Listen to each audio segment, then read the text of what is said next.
kapag nagpatuloy ang banta ng tuition fee increase. Yan ang babala ng mga estudyanteng kontra sa tuition hike ng Polytechnic University of the Philippines kasabay ng pagsusunog nila ng mga bulok na daw na mga upuan at pisara ng pamantasan. At araw-araw na lang ganyang katinding mga protesta, hindi lang yan sa main campus sa Santa Mesa, Maynila, kundi sa iba't ibang campus ng PUP sa buong bansa. Tatagal daw ang kanilang protesta hanggang March 29 sabay sa pulong ng Board of Regents ng paaralan. Kung kailan inaasahan daw na mamadaliin ang pagpasa ng tuition hike. Umapila naman ang Malacanang sa mga estudyante na hayaang gumulong ang proseso na ginagawa ng Commission on Higher Education tungkol sa usapin.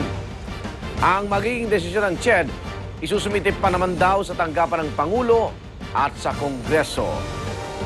Sa kabila ng mga pagtutol, narindigan ng PUP na dapat nang itaas ang tuition na matagal nang nakapako sa 12 pesos kada unit. Pero tanong ng mga estudyante, kailangan bang biglaan at gawing halos 2,000% ang tuition increase? Pag-usapan natin yan mamaya, ang magkabilang panig sa usapin ng school administration at ang kinatawan ng mga estudyante. Maghaharap na sa live dito po sa Talakayan with Igan mamaya.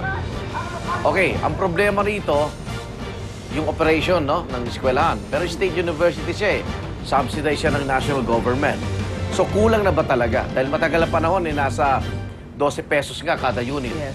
Sabi naman ng mga estudyante, ba't binigla? So ibig sabihin, open din sila sa pagtaas. Huwag lang ganong 2,000% yata, no? Nabiglaan. Yung 12, magiging 200 piso agad. Parang ganun yata ang mamaya aalamin natin yan. Pero ang pangit naman na ganyan, manununog tayo ng gamit dahil kahit bulok yan, ako galing din ako sa mga public school. Napapakinabangan namin yan. Yun actually basically Diba? yung reason kung bakit nga magtataas din ng tuition dahil bulok-bulok na nga yung gamit nila. Kaso, ayan nga, pinagtatapon pa rin. And, Pero pag ganun may panununog na yung mga estudyante, parang anarkiya na. ang sinasabi ng nangyayari sa loob ng administrator eskwelahan. ng PUP, 600 million ang budget nila kumpara sa ibang eskwelahan na talagang bilyong-bilyong piso.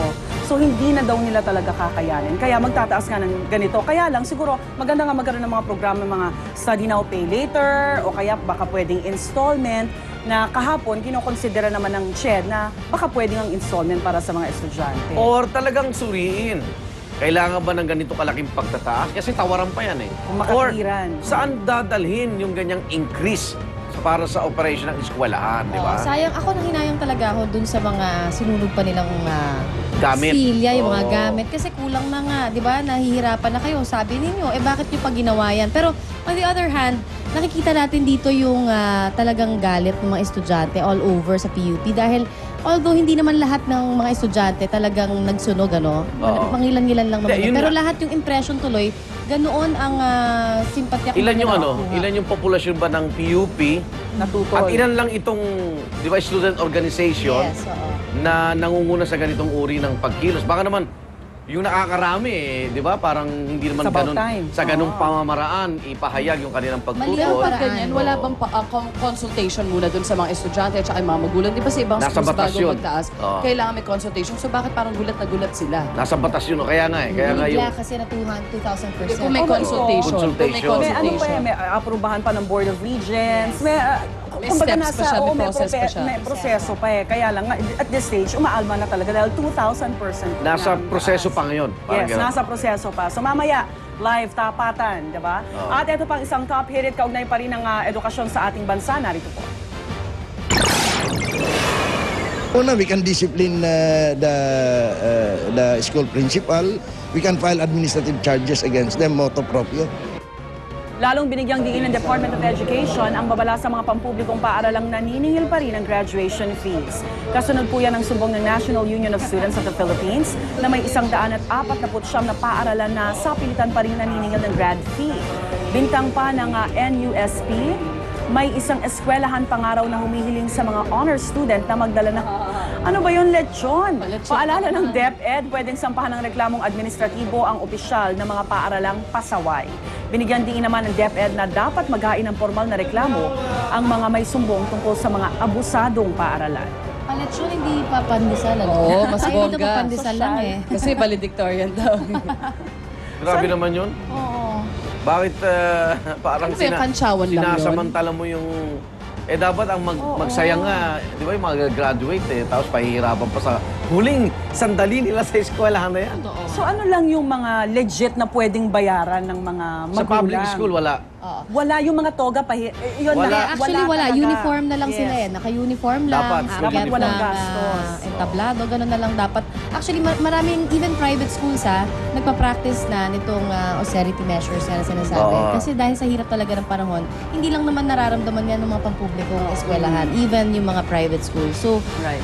hindi na talaga ngayon nagre-renta ng mga toga. Hindi na daw uso. Di ba Talaga? Paano sa mga pictures? So, kanya-kanya na suot? Yung sa picture taking, ang alam ko, nag-re-renta na lang. Nag-ano diba? sila? And then yung pag kunwari nag-group picture, sa graduation mismo, you can wear anything. Naka-uniform. Wala ng toga. Kasi School Ang uniform. toga naman sa kolehiyo yata, mas Sa ano, di ba? kolehiyo, Pero tama. sa elementary at sa high school, di ba? Parang... Pero sa kanila kasi di ba merong Uniform. puti. Basta puti, tinuturo natin sa mga pink. mag-aaral, meron. magtipid eh. Tapos sa pagtatapos sila, basta pag kulang sa sukat, huwag pasikat, ha? Okay, narito naman po ang ating mga top hirit pang eleksyon 2010.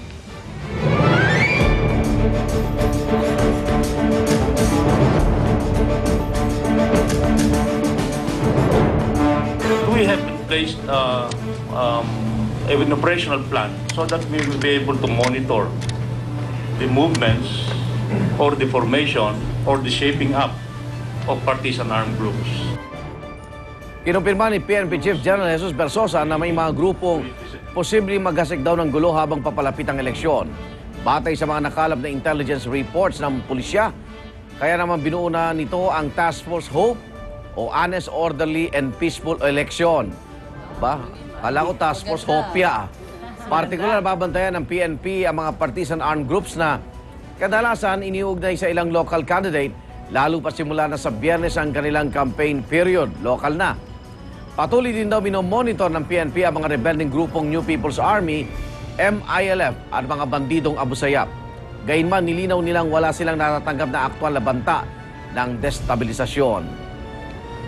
Okay, at least nandiyan sila. At pag nakikita natin na ang pulis nakahanda, ang militar nakahanda, yung mga sundalo natin, napapalagi kasi yung loob ng ating mga kababayan at lumalakas yung kanilang pagnanais na lumahok sa kauna-unang automated election, di ba? Pero Pag alam- may mga armado kasi dyan, Oo. nandun agad yung takot. Hapon. Oo. Pero talagang mas matindi ang labanan pagka, sabi nga nila, di ba, nandiyan sa local elections, yung mga talagang patayan, Oo. naririnig natin yan, di ba? Hindi Oo. lang talaga, kumbaga yung Madala iba, yung lugar din Oo. yun sa kanila eh.